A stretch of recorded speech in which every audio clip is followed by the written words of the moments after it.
Hi, everyone, and welcome to the PASS Marathon, The New World of Data Privacy. We're excited you could join us today for Brian Kelley's session, Techie's View on Meeting Compliance.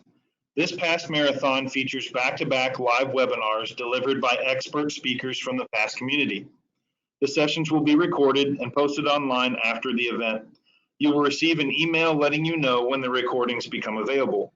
My name is Matt Mitchell. I'm a business analyst for LG&E and KU Energy and an adjunct professor at Bellarmine University. I have a few introductory slides before I hand over the reins to Brian.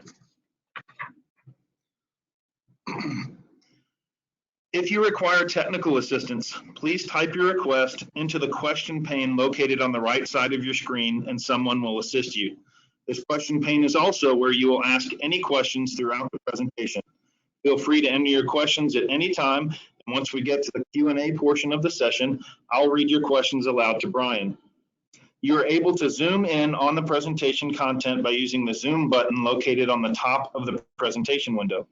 Please note that there will be a short evaluation at the end of the session, which will pop up after this session ends in your web browser. Your feedback is really important to us for future events, so please take a moment to complete this. Look out for the new episode of Redgate's podcast, DBAIL, coming Friday. DBAIL 12, Around the World and 80 Data Privacy Laws, gives an entertaining and informative overview of what we've learned this week, and we'll also announce the winner of our data privacy contest. This PASS Marathon session is presented by Brian Kelley. Brian is an author, columnist, certified information systems auditor, accredited CISA trainer, and former Microsoft Data Platform MVP, focusing primarily on SQL Server and Windows security. He currently serves as a data architect as well as an independent infrastructure security architect, concentrating on Active Directory, SQL Server, and Windows Server. And without further ado, here is Brian with a Techie's view on meeting compliance. All right, thank you, Matt. Welcome, everybody.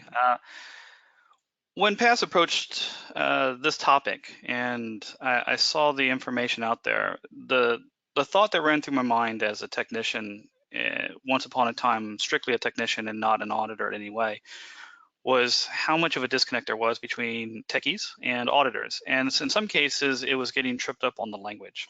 And so in other cases, it was understanding what they were looking for. So what this presentation looks to do is take some of the more common words and phrases that auditors use and explain them, and then look at how we can usually meet audits using what SQL Server has out of the box. Obviously, there are plenty of third-party products that are out there that can do compliance and compliance reporting. But if you're like me, you want to understand what the product has initially as well, because there's always that case when an auditor will come in and will say, hey, I want this, and it just happens they're asking for something that's not easily found in the tool. And if you know what SQL Server provides, you may be able to get that information and then get back to what most of us consider real work, which is making productive functionality changes, improvements, new products, and that sort of thing for organizations. So our agenda is fairly simple. We're going to first focus on that jargon. We're going to talk about what audit and compliance looks at, and then we're going to move into the big areas that they audit for. We'll talk about the 3 A's, and I'll cover that more as we get to those particular topics. We'll talk about data classification and data security and why that's important. As was mentioned, I'm an accredited CISA trainer as well, and one of the things that I've noted that has changed greatly in more recent slides and more recent training, especially than when I started, is data classification has become bigger. And it makes sense because you have a lot more data breaches, a lot more sensitive information that people are worried about. And we'll explore what data classification means and how, if you don't have that in your organization, how you really get started on that, because that will often determine your permissions. And then obviously you'll start looking at what your permissions are and whether or not they meet your data classification standards. We'll talk about encryption and obfuscation. Those can be presentations unto themselves. So as a result, I don't have any demos with regards to encryption of obfuscation. We'll talk about why it's important and then some of the things that you have to consider if you're deploying solutions with SQL Server. Cases where you may not be as protected as you think you are. And this is one of those cases where, as a technician, I look at what an audit requirement is, and then I ask the question, what do I really need from an organizational perspective? And I can meet the spirit of an audit or meet the spirit of a regulatory control and not actually have good protections for data and that sort of thing. And we'll talk about the differences between the two. And then the last thing we'll talk about is structural change, right? If someone makes a change, like add or drop a database, make changes to a table, make changes to permissions, how do you spot those? How do you detect them? How do you report on them? And we'll take a look at that as well. So let's focus on the language, the jargon for audit and compliance, because this is the key point to being able to understand what auditors are asking for, and oftentimes being one step ahead of what their request is going to be, such that if you have time ahead of time to prepare or generate the information, you can hand it to them, and that means that you're not in response mode or reactive mode where they're telling you and you're scrambling to get information together, and then they're telling you something else and you're scrambling to get yet more information together. This is kind of the situation I often found myself early on when I started dealing with a lot of audit and compliance, and went down the road and said, hey, what do auditors really look for? What are they really concerned about? And once I got a grasp of that, then I was able to be, like I said, proactive and be able to know what it is they were looking for, get that stuff prepared ahead of time. So if my boss came to me and say, hey, in 2 weeks, we're going to have so-and-so come and audit us, they're looking at these kinds of things, then I could say, okay, show me what they've sent us, and then I'll have a good idea of what I already need to be pulling, or what kind of artifacts and what kind of evidence I need to go ahead and be storing to the side, or have scripts to be able to access quickly, such that when they say, hey, we want all changes that happen from this date to this date, I have a script, I can run it really quick, and boom, there we go. Because it's one of those things where the more you know ahead of time, the more you understand, the easier it is to prepare your solutions. And that's true not just in development, but it's also true with regards to meeting audit and compliance. So audit and compliance basically focuses on three key things. They focus on information system processes, they focus on business processes, and they focus on controls. Now, from an IT perspective, what we're primarily responsible for when we have to talk about meeting audit and compliance is that last one, controls. But before we move on to that, let's talk about the top two really quick. So obviously a process is any kind of step or workflow that you go through. Sometimes it's all technical, sometimes it's all automated, but oftentimes we'll see that processes are involving people, especially on the business side, right? Typically, when we want to make sure that processes are flowing smoothly and that we don't have unexpected changes or tampering of a system or unexpected breach of data, then we'll go and look at those processes and ask what kind of control should we have in place. And that leads us to the bottom one, right? Controls. So let's talk about what a control is. And the language I'm going to take is directly from some CISA material from ISACA. ISACA is a professional organization for auditors and audit and compliance, just like PASS is the professional organization for data professionals.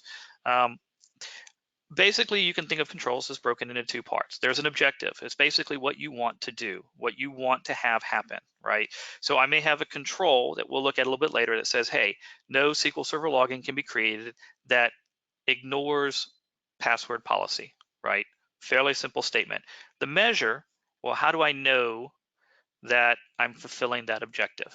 What can I do to enforce it? What can I do to measure that I'm being adherent to it? And so it's like a lot of other things when we're defining requirements. What is my expectation and what am I going to do about it? And that's really all an objective and a measure is. And oftentimes when we talk about controls, we really mean both of them together. Oftentimes when auditors talk about controls, they say, hey, what's your control? And they'll state to, for instance, ensure that SQL Server logins all meet password policy enforcement. And then you have to be able to define what that does and also be able to show it.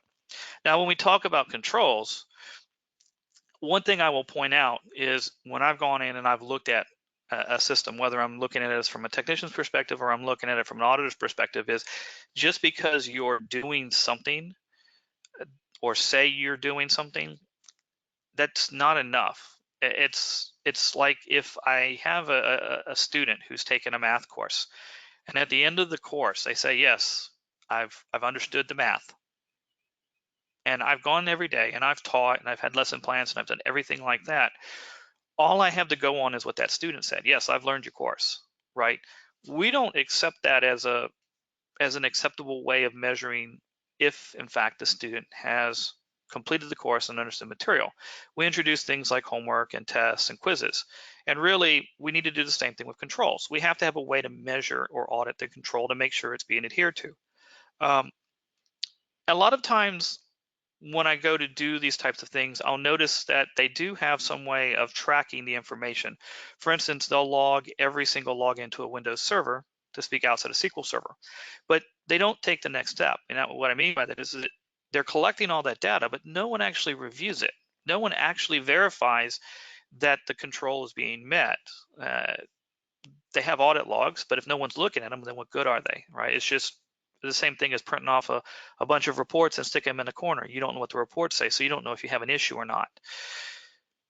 Or they may be doing that, but what's happening is that from an audit perspective, I need to make sure that someone who isn't closely tied to the process is reviewing the evidence. And what I mean by that is if I'm the one that the control is really measuring or verifying my work, for instance, if I'm a DBA and the control says no SQL Server logins without password policy enforcement, if the audit for that only goes to me and I'm the only one who looks at it, then if I make a mistake, I may be very tempted to not report that. Hopefully, ethically, I will, but the realization and the research shows that there is enough cases where someone's like, well, you know, I don't really want to get in trouble, so either I won't say anything at all, or I'm going to make it sound less bad than it is, kind of put a silver lining on it, put some sugar on top, whatever analogy you want to use or euphemism you want to use, to basically do what we would call a white lie, or rather a falsehood, right? They won't tell the full truth. And so from an auditor's perspective, as a DBA, you might have what you consider to be great controls. They're making sure that your systems are secure, that your data is protected. But if you're the last point where anything is being reviewed, your auditor may find and go, you know, there's a problem there, because you could be tempted, if you get information that shows that something didn't meet a control, to hide the fact, to hide the process, to hide the report. And so also what we're looking for is attestations from someone who is at least a little bit disconnected from the process to review that your control was measured and that the evidence that you've collected from measuring that control indeed shows that the control is being met or being honored. Or if it's not, initiating a process to fix that. Some other points to consider. I've seen cases where there's documentation by an organization saying, hey, this is what we're doing. And then when you go to actually investigate and say, hey, you know, there's this control here, I want to test it. Let me see the monitoring that you say that you have in place for this control. And they're like, well, we don't have it. Okay, well, if you don't have it, then it's not a control. Just because you wrote something down, it's not a control. I can write down, I passed tensor analysis, a graduate level math course. That doesn't mean I did.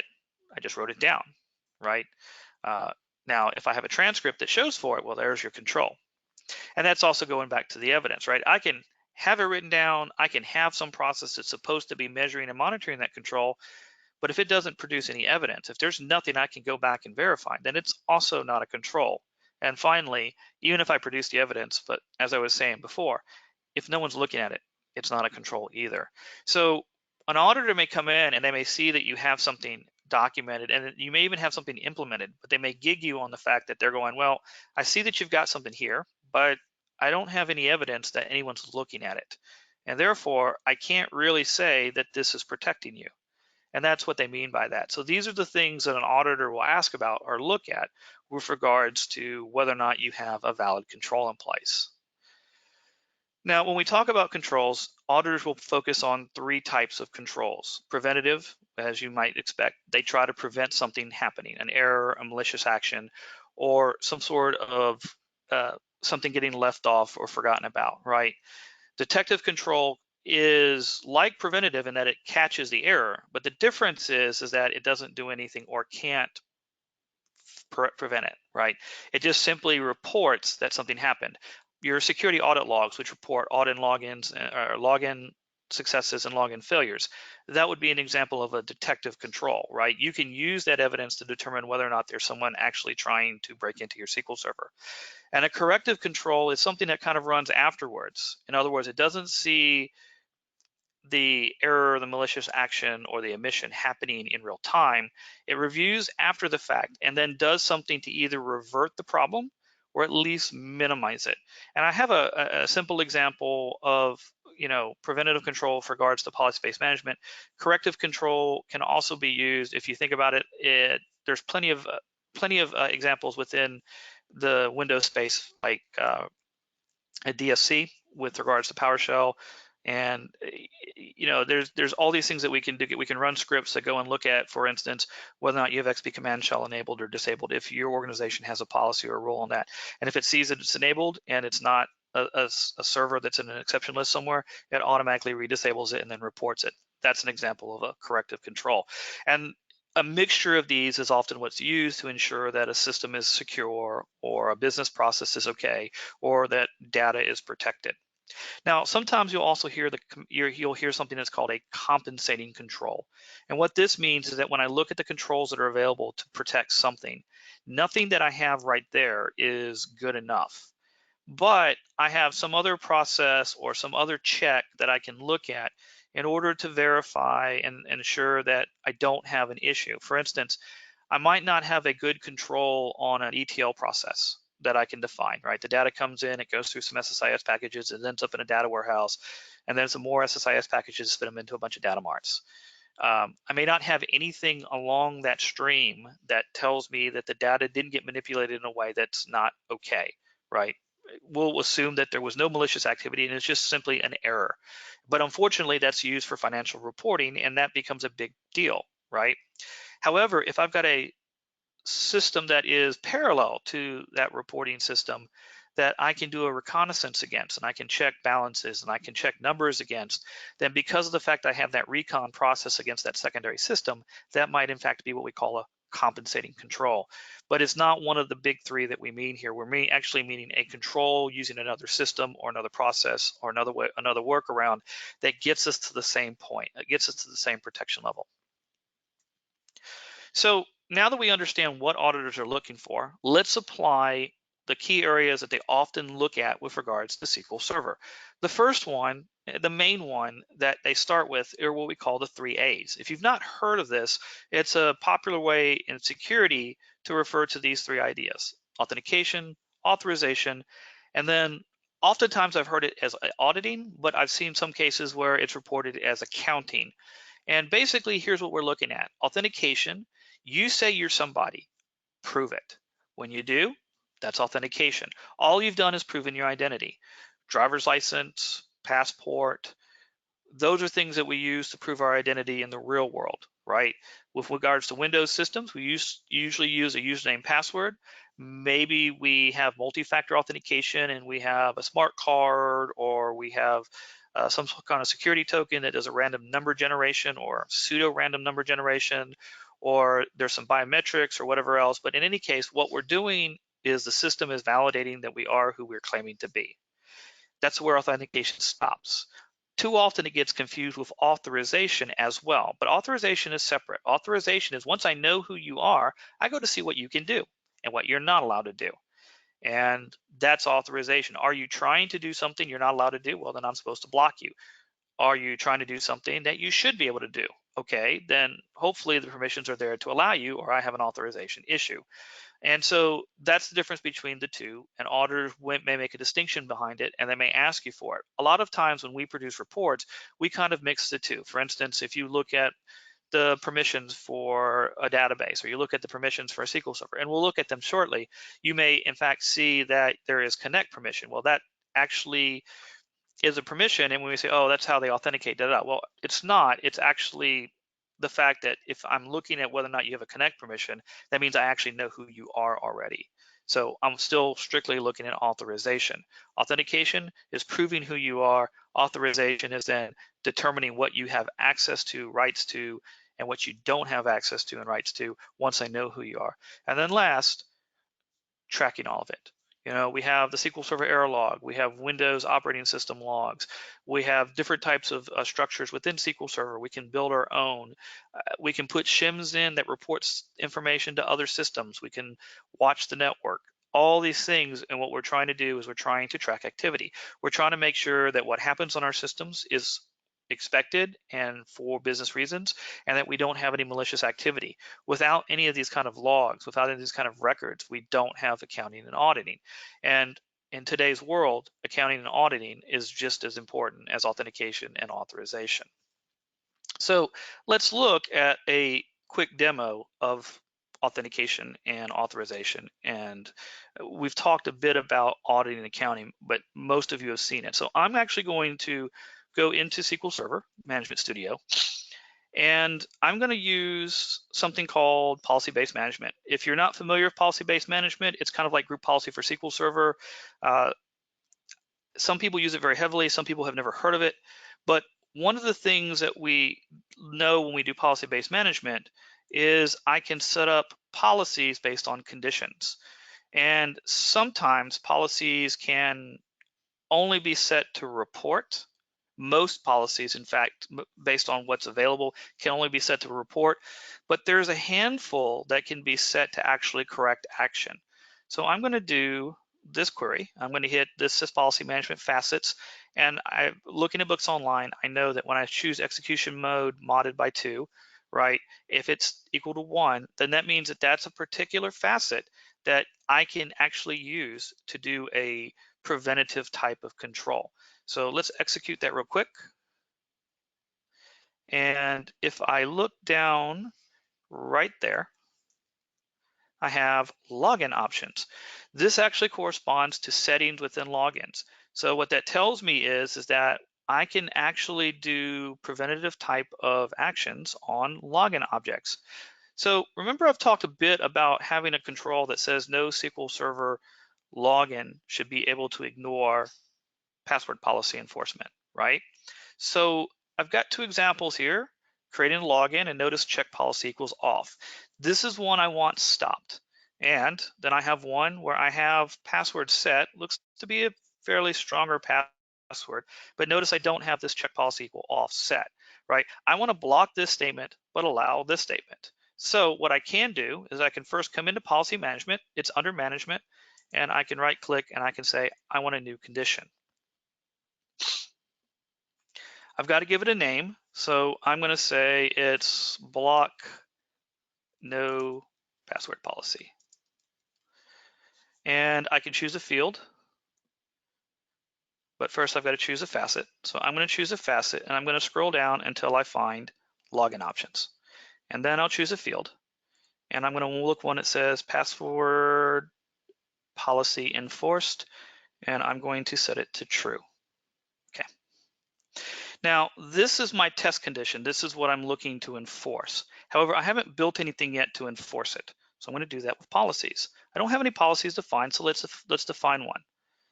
And so we're going to set a policy that says password policy enforced. And I'm going to choose the condition that I created, block no password policy. I'm going to set it for every login, and my evaluation mode, I'm going to set it to on change prevent, and it's created. Now notice that when I create it, it has a red down arrow. That tells me it's not enabled, so I'll need to enable it. And of course, you always can script. So if you create one for one system, you can easily deploy it across your environment. So this should be enabled, and if I've set all the settings right, if I go to run this, give it a few seconds, it's evaluating, and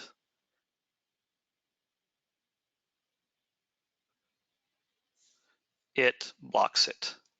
Notice that it's actually using a trigger to block it, but it's saying that password policy enforced has been violated, and it will roll back. So what that means is if I come up here to security and I go to logins, and let me refresh it just to be safe, notice that I didn't create test login. This is an example of a preventative control. I detected an issue and I blocked it from happening, right? With authentication.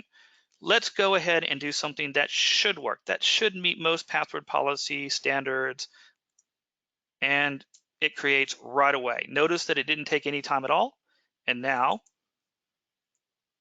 there's my test login, right?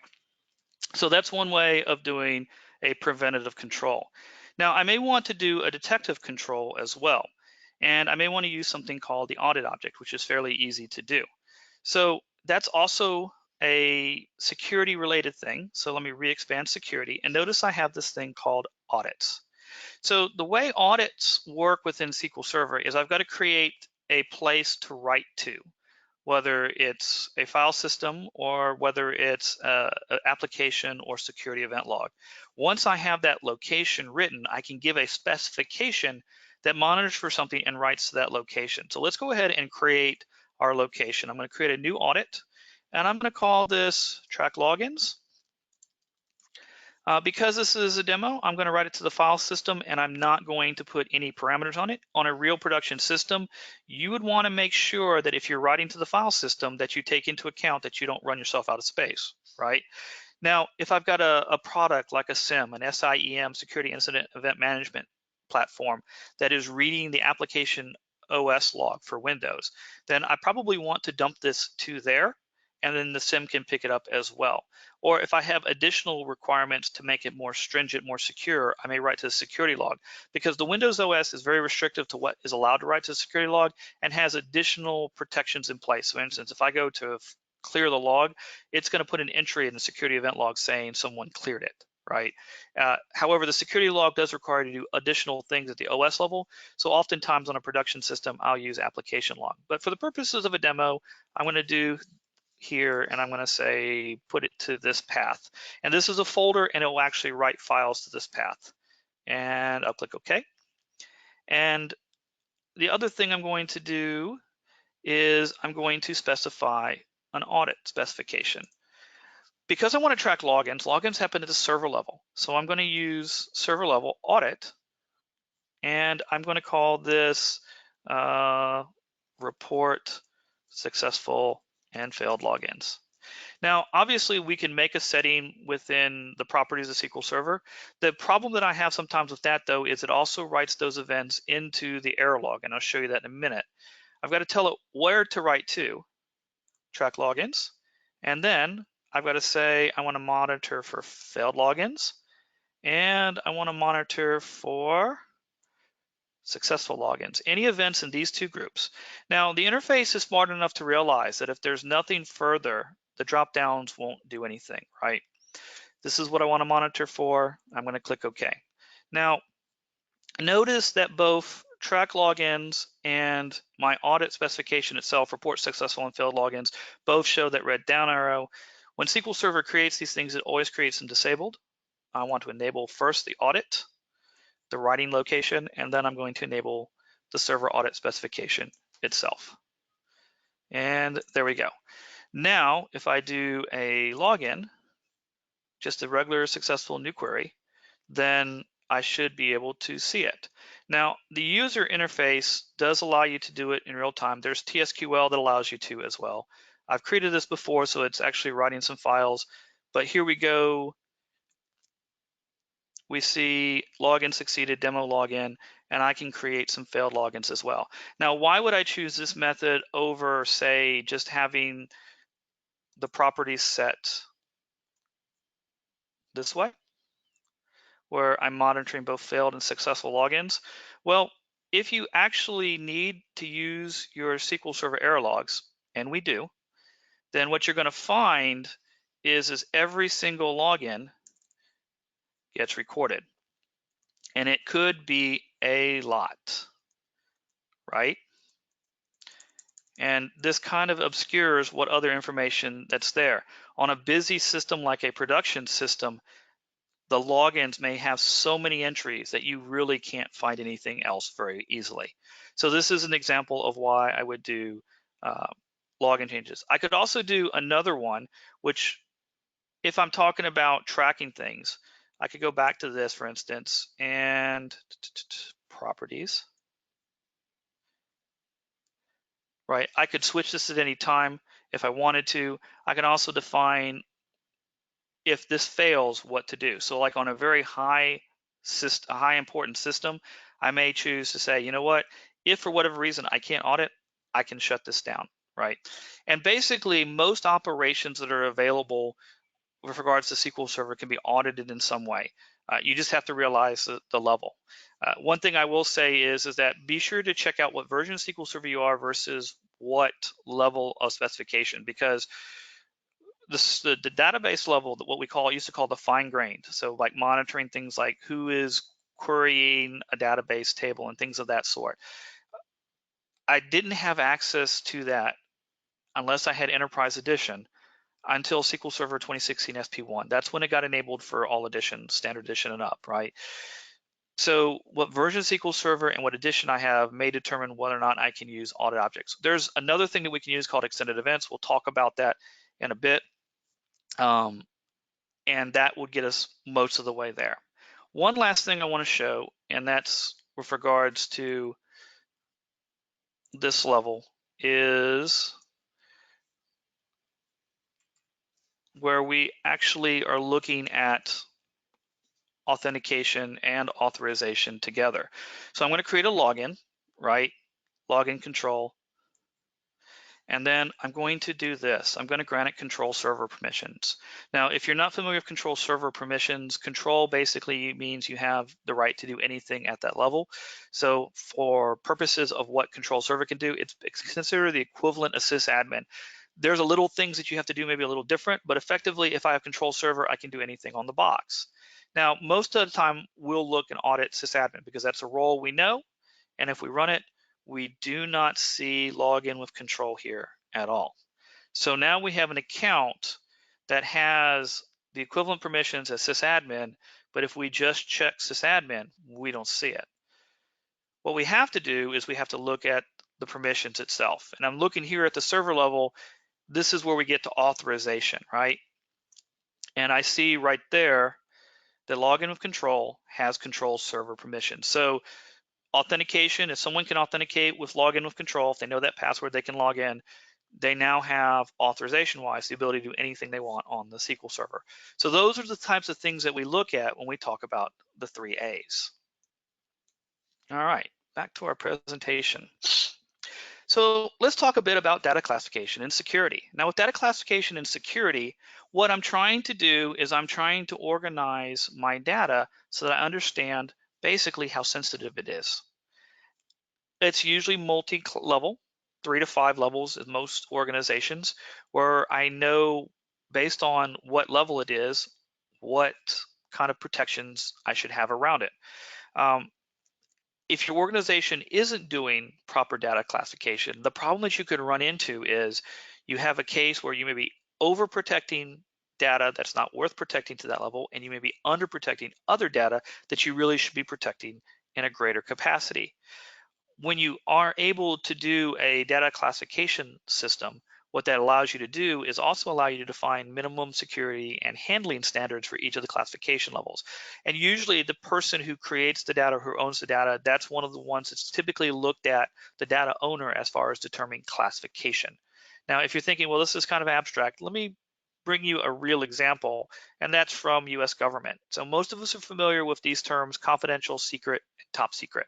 Confidential is the least restrictive. Top secret is obviously the most restrictive. And I have very specific handling rules based on whether I'm reading or writing and how that applies to these different levels. And there's plenty of literature that explains the difference, but clearly here we see 3 distinct levels. And some of you may go, well, I know that there's more to top secret than just top secret. That's true. So you may have a data classification system that has layers, but it may also have something like tags or keywords. And so if you've been in the military and you might have heard the term top secret SCI, that's where there's usually a tag or a keyword that says, hey, just because you have top secret clearance, you don't actually have access to this tag, so you can't see the information. But in another case, the person has both the clearance and the tag, and they're able to see it, right? And so data classification may involve those things. We use tags all the time, especially nowadays on the internet, blog posts, news articles, what have you. The idea, it came from classification, and so we would expect to see that in data classification as well. This may be determined where you have certain handling procedures based on classification level. Hey, I've got to be restrictive, I've got to make sure these controls are in place, so on and so forth. But that doesn't necessarily tell you who should have access to it, and tags and keywords can do that. There's also this idea of unclassified data. That's not a classification level. What that means is that no one has actually gone through and figured out what the level really is. And so a lot of times you'll hear, like for military and DoD, oh, that's unclassified. What that really means is not that it's not important and not sensitive. What it means is that no one has actually given it a level. Now, what most organizations do is they'll define a default classification level. And usually they'll pick a pretty restrictive one and say, hey, you know what, if no one actually defines what the level is, then it is automatically this level. For instance, it is automatically secret if we were using a system similar to the military's. There may be some other restrictions that are in play. Every organization has to look at this, but really, if you don't have a data classification system, you're basically trying to administer security with one hand behind your back. And an auditor is going to pick up on this, especially with regards to data. So when we talk about data security, we've talked about classification that leads us to permissions, but remember that permissions aren't it. There's other things that have to be looked at as well. Permissions are important. That's where our starting point. Should you have access to the data or should you not? And like I said, it should be tied to data classification. But we may determine that some data is of a particularly sensitive nature that we want to make sure that it's encrypted or at least obfuscated, right? And we also want to define what the data handling processes are. Because remember, at the very top of the presentation, I talked about the fact that we have IS processes, business processes, and controls. There are processes around handling data. For instance, if you're dealing with a military system, there are very strict rules on how classified data is handled, managed. There's people that's their sole job is to understand that and administer that. Those are important too. All of these things are part of data security. And if you're thinking about, well, what could I possibly encrypt or obfuscate? Typical things that we look at is anything that's PII, personally identifiable information, credit card numbers. In some cases with HR systems, we'll want to encrypt or obfuscate salary information because we don't want that information getting out. If we're a private corporation, you get the idea. But permissions is really the big one that we focus on within SQL Server. We'll talk more about the encryption obfuscation in the next section, but let's do another really quick demo from Management Studio. So I'm going to pull over to database level permissions, and I'm actually going to use an AdventureWorks 2014 database. Now, one of the things that I can do with SQL Server is I can create a user that actually does not tie to a login, and I can actually assign permissions and impersonate using this user within a database. So one of the things that I like to check, usually we run this check to see if we have orphaned users, hence the reason I'm doing a left join. It means I'm finding something within a database that doesn't match up to something at the server level. But in this case, it will also catch cases where I have it without login. Now, I haven't found many practical reasons to use without login and production, but for demo purposes, it allows us to basically create that orphaned user that we can detect really fast, right? And if you notice, I have a lot of nulls, and right here, I've actually got two. I just created no login. Regular Joe was already in the system, right? And then of course, all the roles, because we wouldn't expect the roles to have any kind of corollary within the login side. So that's one thing that I may look at for permissions. That's a starting point because I want to know who potentially has access into my database. The other thing I'll look at is whether or not the guest account has been enabled. So I've got to do a little bit of a complex thing. I've actually got to check to see if it has this particular permission name called connect. And if I see that it's turned on, what that tells me is that even if a user doesn't explicitly have rights to enter the database, if he has the ability to log on to SQL Server, he has rights to enter the database, but as the guest user, and do whatever the guest user or the public role, because everyone that enters the database is at least a member of the public role, that person has access to that. So for AdventureWorks 2014, guest is not enabled, but there are certain databases that are always enabled. Master is one, TempDB is another. So let's run the same query with the master database. I've switched over, I'm in master. So let's see if we pick up the fact that guest is enabled. we would expect it to be enabled because that is required by SQL Server. And yes, there it is, right? So when I'm auditing databases to see what kind of permissions are in place, this is what I look at, because this is important. It tells me whether or not someone that I don't have explicit permissions for, someone who I don't see that has a user into the database, can they get in? And the reason I monitor for this is because if I'm an adversary, if I'm an attacker, this might be something I want to put in. If I'm a internal threat or an internal attacker, maybe there's a reason I want to get the data in. If I can turn on the guest, then I can do a lot of things to try to hide my tracks, right? So let's go back to AdventureWorks 2014 and let's do some auditing of permissions themselves. All right, so I've created that no login for demo purposes. I'm going to give it direct select permissions against a particular table, person.person. And then I'm going to create a role, and I'm going to grant permissions against the role. This is the best practice. This is the way we want to do things. Permissions against the role, we put users in the role. And then I'm going to actually add no login to that role. So he actually has double permissions, or this login has double permissions, or user has double permissions on person.person. One because of the schema level that's given to the role that it's a member of, and one because there was some direct access. But this also says that any object for which the select permission applies to within the schema that is known as person, unless there is some sort of denying control or denying permission, they'll have access to. And so naturally, I'll want to see what the permissions are. And I'm going to have to do some crazy joins and stuff like that. There's plenty of scripts on the internet that show you this kind of thing. You can look at books online and write these yourself. As a matter of fact, if you're not pressed for time, I would suggest you do that. Open up books online, figure out what the catalog views, especially the security catalog views are, and then go ahead and do a query. Now, I'm going to stick this one line that most people don't see, most documentation don't say anything, which is make sure the major ID is greater than 0, because if it's a negative number, it's a permission or control, it's control against a system object.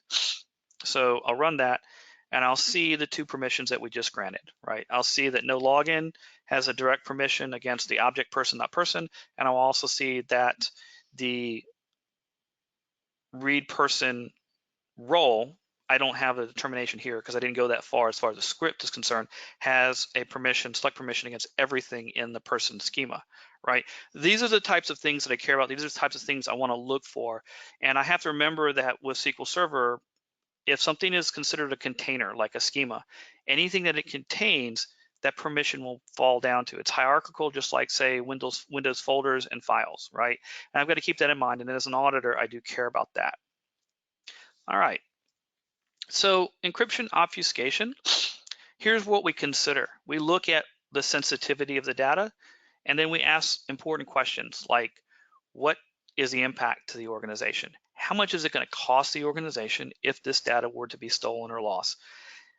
That's an important deciding factor that may get you more traction than saying, oh, well, because it's the right thing to do. I hate to say that, but nowadays business looks at the bottom line, which is the money. Other things that can help you in this is if you have regulatory compliance, laws, industry standards, right? If you're being asked to meet a certain benchmark and that benchmark says you've got to meet that, whatever it is like that, if those are certain rules that maybe determine what you have to do. For instance, GDPR with regards to European organizations or organizations of European customers, that introduces a whole set of requirements with regards to data privacy protection. And then the other thing that you want to consider is what algorithms you use, because there are some algorithms that aren't as well, some algorithms are considered weak and therefore are not recommended for use because they're within the reasonable bounds to be cracked based on current technology. For instance, a couple of years ago, certificates for websites, SHA-1 was considered no more, and now we're supposed to use SHA-2, whether 256 or 512 bits, and most modern browsers like Chrome will actually warn you if it sees a SHA-1 certificate, or may not even let you go to the site whatsoever. And so you also want to look at the encryption algorithms and what's out there. There's plenty of literature that's available, whether you're talking symmetric or asymmetric, or you're talking hashing algorithms. Make sure you use one that is considered secure, and make sure you use it in a way that is considered secure. SQL Server gives you several options. Since SQL Server 2005, we had built-in encryption objects where you can create keys and you can encrypt using those keys, whether we're talking symmetric keys, asymmetric keys, or certificates. Newer versions of SQL Server 2016 introduced Always Encrypted, which is actually initiated at the operating system through the application, talks to the operating system, and the data hits SQL Server in an encrypted format. The ability to figure out queries to try to be more performant all happen at the operating system, wherever the application is running from.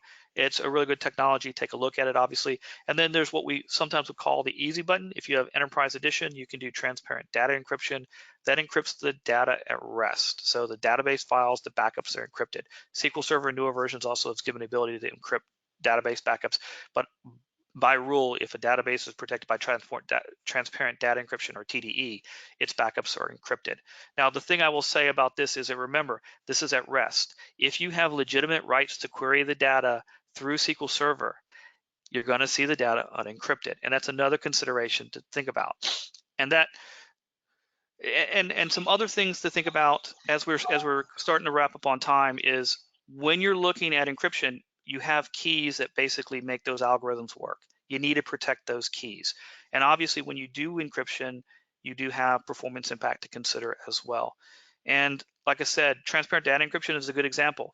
When SQL Server goes to read from disk, it's going to decrypt the data, and in memory, it's going to be decrypted, and passed to the client, it's going to be decrypted. So keep that in mind with regards to how you handle encryption. There is data obfuscation. This is where usually at rest it's not encrypted, or it's encrypted, or it's hidden in a way that has a very well-known algorithm, right? SQL Server has an implementation for this. It's called dynamic data masking. It was introduced in SQL Server 2017. It uses an algorithm that's built into the table definition. Privileged users can still see the data unmasked. What this means is, if you're not one of those privileged users, you're going to see the masking based on the algorithm. So you can put this in, and an application or a report won't see the unmasked data, it'll see the masked data. So it doesn't protect the data at rest, but it does protect the data for an unprivileged user or a less privileged user with regards to a downstream system. All right, so I'm going to just talk about detecting structural change. I don't actually have time remaining for a demo if we're going to take questions. So basically, what do I mean? I'm looking for anything that changes that I consider important. Security principles, those are logins and users. Permissions that those logins and users have. Changes to objects, changes to store procedures, to tables, to schemas. The creation of new databases, the creation of new objects.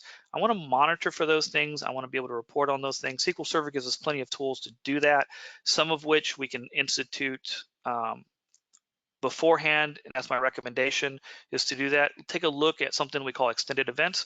Since SQL Server 2012, there's been a lot of support for it, right? SQL Server 2008, 2008 R2, it's July 9th when that's end of life unless you're in Azure. So definitely you should be using extended events to monitor. There are other options. The audit object we've looked at, so we can use that for some monitoring. There are triggers. You can use what we call DDL triggers, and they can basically detect that a change is happening and even roll it back. But I've had mixed performance with those, because sometimes we forget that they're there, and we go to make a change in production and it blows up, and we're thinking why, and then we realize there's a DDL trigger in place and we weren't expecting it, and then we've got to do a bunch of things to clean that up, clear it up. There is this default trace, plenty of literature in the industry about that and what you can get out of it. And also, in a worst case scenario, if you're in a full recovery mode, you have access to the transaction log. So with that, this is what we looked at today. We talked about what auditors focus on in the language they use. We talked about authentication, authorization, and auditing or accounting, whichever term you want to use for that last A. Data classification, why it's important, data security, and looking at permissions, and going a little bit beyond that, think about handling and things of that sort. We talked very briefly, unfortunately, about encryption and obfuscation. Those could be presentations unto themselves. And just briefly covered over structural change. That's a topic that as DBAs we should all know well, but definitely we want to make sure we audit for them. And I'm going to recommend that you look at extended events to do just that. So with that, I think that brings us to the question portion.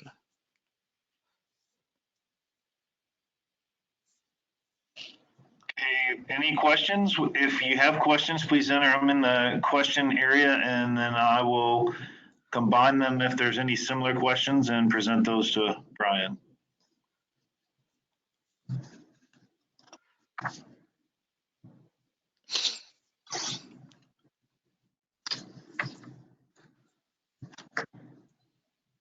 All right, Matt. Well, if there's no questions on the docket, let me go ahead and show what I was talking about with regards to extended events. And if we have one that comes in, then we'll go ahead and pop over to that. Okay. So window, and let me Got see one if I have question, my but go ahead and give the demo. All right, so what's the question as I'm starting this up? How about examples of AE always encrypted? The catch with always encrypted is that it does require, an application component that talks in, and so that's why I don't have it in this demo. It also requires multiple systems, so you'd have to do VMs or things like that. And if I was doing a session, I would do a session strictly on always encrypted for that reason, just to show all the processes and stuff like that. So it's a little bit out of scope for what I'm trying to do with regards to this demo or this presentation. All right, so with extended events, I can create monitoring for database changes, any kind of activities this is instrumented really well, and I can determine where it's writing to. Because I'm running as a demo, I'm actually going to have SQL Server use a memory object called a ring buffer. And notice that I'm looking for cases where the database is created, detached, and stopped. Now, newer versions of SQL Server like 2016 and above actually have something for database drop, but SQL Server 2014 doesn't. SQL Server 2012 doesn't. So I actually wrote this for that. And this will create a session. Now, like everything else, I actually have to start it. And if I want to actually see where this is, then under management, I have extended events. And if I refresh the sessions, I'll see the sessions here. And notice I have detect database change. By the way, I can also do this through the GUI. And then once I have it, the last option I have is to actually export it to a script, which means we can take it and run it anywhere. Now, I'm going to cause this to fire by creating a database called test. Take a couple of seconds, and then I'm going to tell it how to read that ring buffer. So I could be writing it to a file location. I could be writing it to other places. In this particular case, I want to just write it to the ring buffer because I want to get it really quick. And I've got to parse it because it is XML. So yeah, the painful way of getting information out, unfortunately, is there. But when I do that, notice that I do see that demo login created this, and that was the command they ran, right? I can also set up another session that looks for any object changes. And in this particular case, I'm not going to use any kind of filter. I could do a filter of predicate that says, hey, only look at it for a particular database. But in this case, I'm actually doing it server-wide. I'm going to execute that, and then I'm going to turn it on. And if I go back here, you'll see it appear, right? Detect object change. And I actually could do monitoring or reporting this way, but once you're used to the TSQL, it is actually faster and easier to use. All right, so let's do this really quick. I'm going to create a table, create a procedure, create a second table, drop a table, alter a table, alter a stored procedure, and then create a view. Plenty of changes, right? Run that, and then I'll come back. And I'm going to do a similar type of reporting structure, except I'm going to tell it to use detect object change, that extended event session that I created, and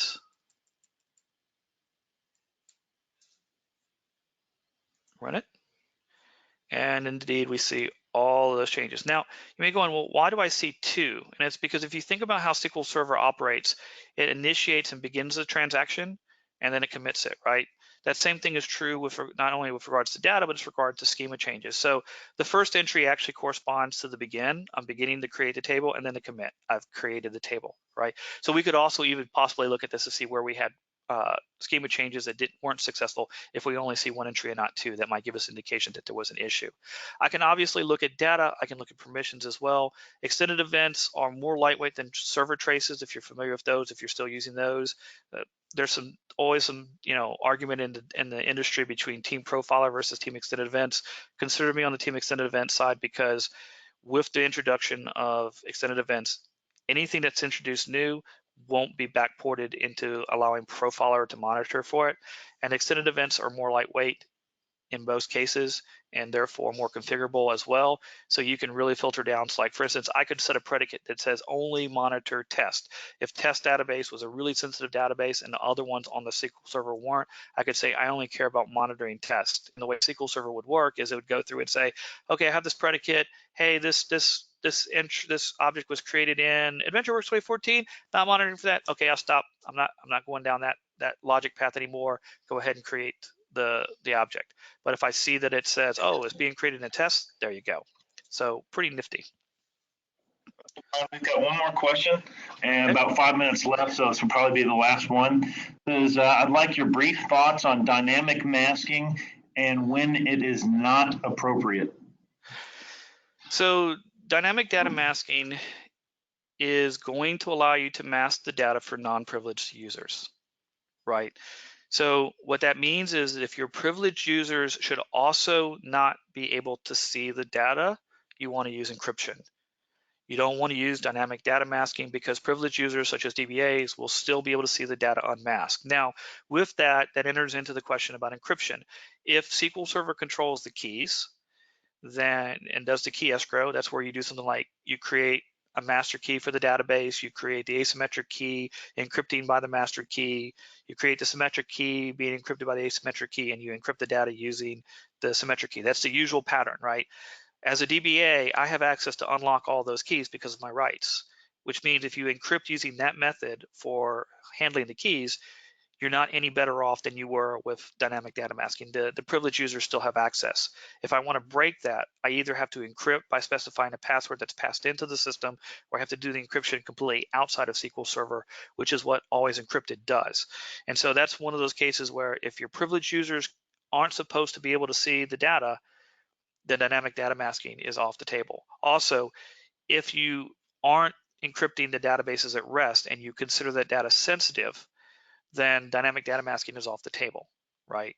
Because I can grab the files when the SQL Server is stopped. That happens about once a month in most organizations around patching time. So those are cases where you would say, I'm going to go with full-blown encryption and I'm going to store the keys somewhere else, the ability to access the keys somewhere else. Hopefully that answers your question well. That's actually a good transition into our next talk.